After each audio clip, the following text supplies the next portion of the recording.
Olá pessoal, sejam bem-vindos ao nosso canal. Dando continuidade ao tema de micro e nanoplásticos no meio ambiente, hoje eu vou fazer uma abordagem apenas relatando as consequências dessas micropartículas, nanopartículas no nosso corpo. E é a primeira vez que eu estou aproveitando o avanço da tecnologia e usando então a inteligência artificial e mostrando então algumas imagens do aplicativo chatbot da Bing, da Microsoft. E a gente percebe que há realmente uma ilustração muito bonita dos nossos órgãos, mostrando então os microplásticos dentro dos nossos órgãos, mas de uma forma desproporcional de tamanho. Evidentemente que na realidade essas micropartículas e nanopartículas são muito menores quando a gente pensa no tamanho desses órgãos. Aqui, primeiro slide, é o cérebro, os rins e os pulmões do nosso corpo. Mas de uma forma mais bonita, mais chamativa de ilustrar, que está disponível para nós, e eu vou aproveitar a partir de agora, sempre que possível, mas alertando que são, são imagens irreais, certo? Então, só para ilustrar melhor. Bom, como eu falei no último vídeo, os plásticos que nós usamos são jogados no meio ambiente, do modo geral, tanto na água como nos solos.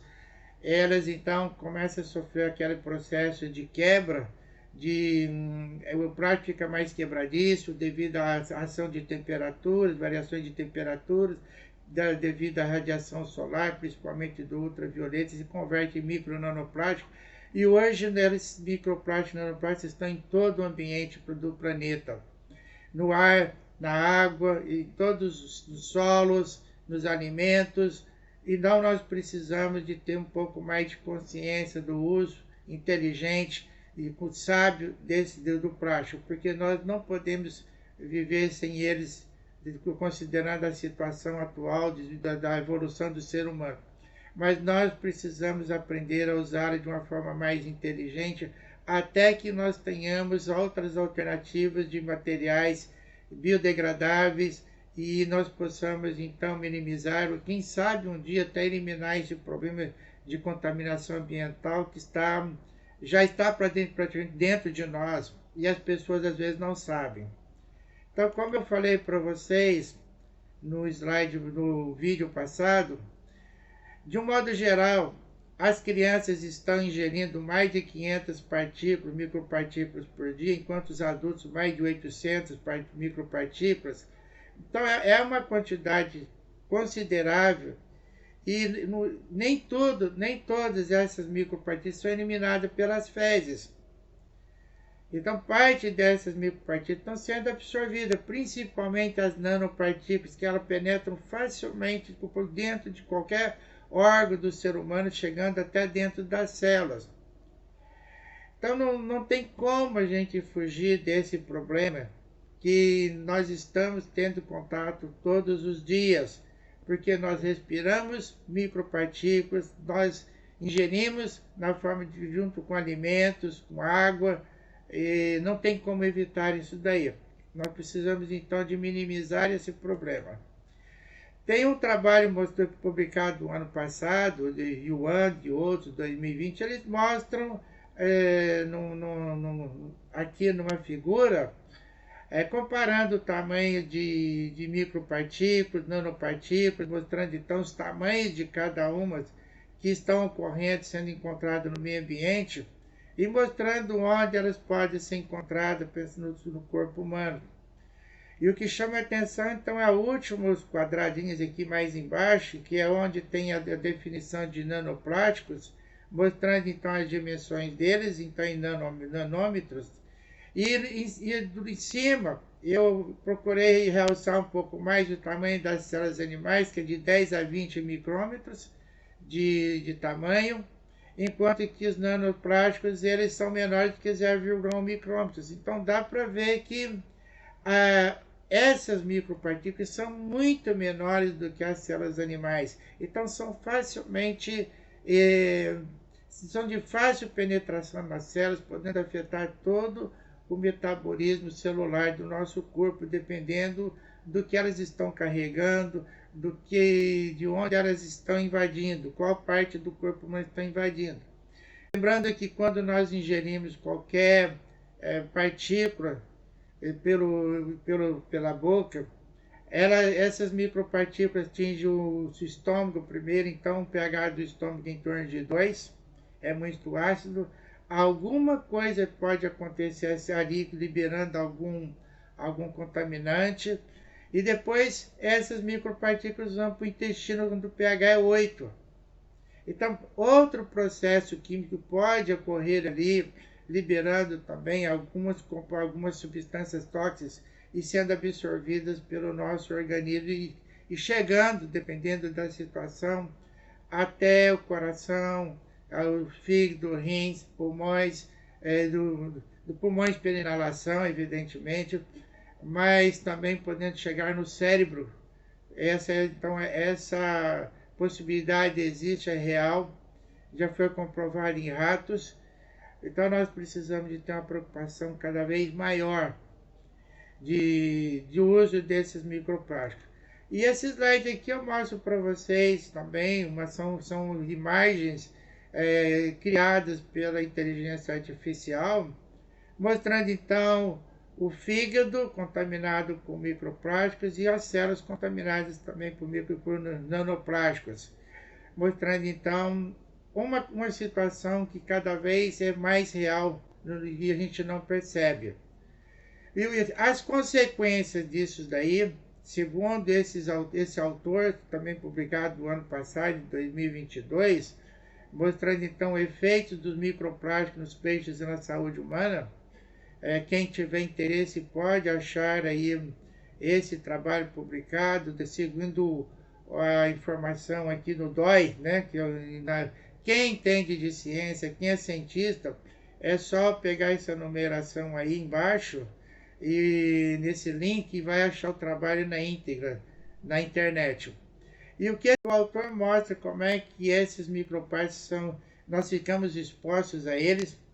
Então nós inalamos eles através da respiração, ou nós ingerimos esses microplásticos, nanoplásticos através da ingestão de água, de alimentos, ou então pelo contato da pele. E assim que eles penetram no nosso corpo, eles são facilmente translocados para diferentes tecidos do nosso corpo. Por quanto menor o tamanho das partículas, mais fáceis são transportados por dentro do nosso corpo. E eles podem, então, afetar o sistema imunológico do nosso corpo, deixando o nosso corpo mais vulnerável a doenças, podem alterar o metabolismo do nosso organismo. Eu queria lembrar que essas micropartículas, nanopartículas, elas não entram limpas no nosso organismo. Elas têm contato com a natureza, com o lixo. Evidentemente, sempre tem algum micro-organismo, algum metal pesado na superfície dessas micropartículas e nanopartículas. No caso das nanopartículas, nós podemos encontrar, às vezes, partículas de vírus, ou então metais pesados como o chumbo, como o cádmio e outros metais pesados que podem, de uma certa forma, mexer no nosso metabolismo, causar algum problema do nosso metabolismo, dependendo do local onde elas vão chegar. E microplásticos eles podem carregar alguma bactéria, pode carregar algum vírus também e um fungo, além também de metais pesados. Então nós não sabemos o que eles estão carregando e onde esses contaminantes biológicos ou químicos podem chegar. E aí pode causar então o estresse oxidativo. Penetrando nas células pode então causar toxicidade dentro da célula, dependendo do que eles estão carregando, dependendo do local da célula que eles vão ficar incrustados. Se chegarem nas células nervosas, então pode causar problemas de toxicidade neuronal e aí causar problemas realmente sérios para o nosso cérebro, para o nosso sistema nervoso. Podem causar então câncer também, dependendo da situação, e pode também afetar nosso sistema reprodutivo. Então veja quais são as consequências de os micro e nanoplásticos podem causar a nossa saúde, na nossa evolução da espécie, e não é só, claro, do ser humano, mas também esse efeito também está sendo causado em animais de um modo geral, em plantas. Então, é uma preocupação globalizada, mundial. Então, nós precisamos de tomar atitudes um pouco mais rigorosas, mais drásticas, com relação ao uso indiscriminado de plástico no nosso dia a dia. Então, eu acho que a mais importante seria aumentar a conscientização da sociedade. As pessoas, de um modo geral, não sabem que temos hoje 5 megaías de plástico nos nossos oceanos, não sabem os problemas que pode causar no nosso corpo, no meio ambiente. Então, nós precisamos de quanto mais pessoas souberem desse problema, mais chance nós temos de minimizar e, quem sabe, lá na frente até solucionar de fato esse problema. Por enquanto, o que a gente pode fazer de adoção, além de conscientização maior da sociedade, é reciclar mais os plásticos. Hoje a reciclagem está de 10% a 20%, nós precisamos de aumentar para cima de 80%. Usar plásticos biodegradáveis, então nós precisamos de produzir cada vez mais plásticos biodegradáveis. A quantidade produzida ainda é insuficiente.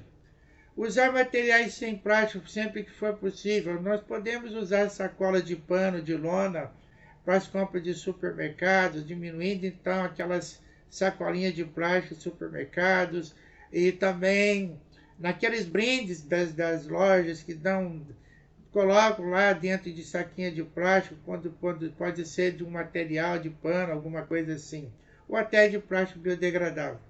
Filtrar a água potável também é uma atitude que vai ajudar nós a bebermos menos desses microplásticos, nanoplásticos, quando nós consumimos, nós matamos a sede. Descartar resíduos plásticos de forma mais adequada para facilitar a reciclagem. Nós precisamos de ter toda uma estratégia de descarte desses plásticos e fazer limpezas, começando pelos riachos e igarapés, pelos lagos, depois os rios, e evitando ao máximo que esses plásticos cheguem nas praias, hoje principalmente nos oceanos. Até chegando nas praias fica mais fácil eliminar esses plásticos do meio ambiente. Quando chega no oceano já fica muito mais difícil. Então nós temos hoje conhecimentos que podem minimizar esse problema, então nós precisamos primeiro conscientizar a sociedade de um modo geral. Então eu espero contar com a ajuda de vocês para disseminar o máximo possível esse vídeo, para que mais gente possa entender esse processo de contaminação ambiental com esses plásticos, quais são as consequências que eles já estão causando no nosso organismo, que ainda desconhecemos. Que a medicina às vezes não sabe, o indivíduo está com alergia, o indivíduo está com inflamação de algum órgão, mas fica difícil, não dá para saber. O microplástico às vezes não é nem detectado em raio-x, só para se lembrar isso daí para vocês. Dependendo então das situações, não são nem detectados, mas estão lá atuando de uma forma negativa. Nós precisamos então aumentar essa conscientização e o único jeito é mais pessoas saberem do problema. E era isso então que eu queria falar para vocês. Agradeço a presença de vocês, divulgue o mais possível e até o próximo vídeo. Obrigado.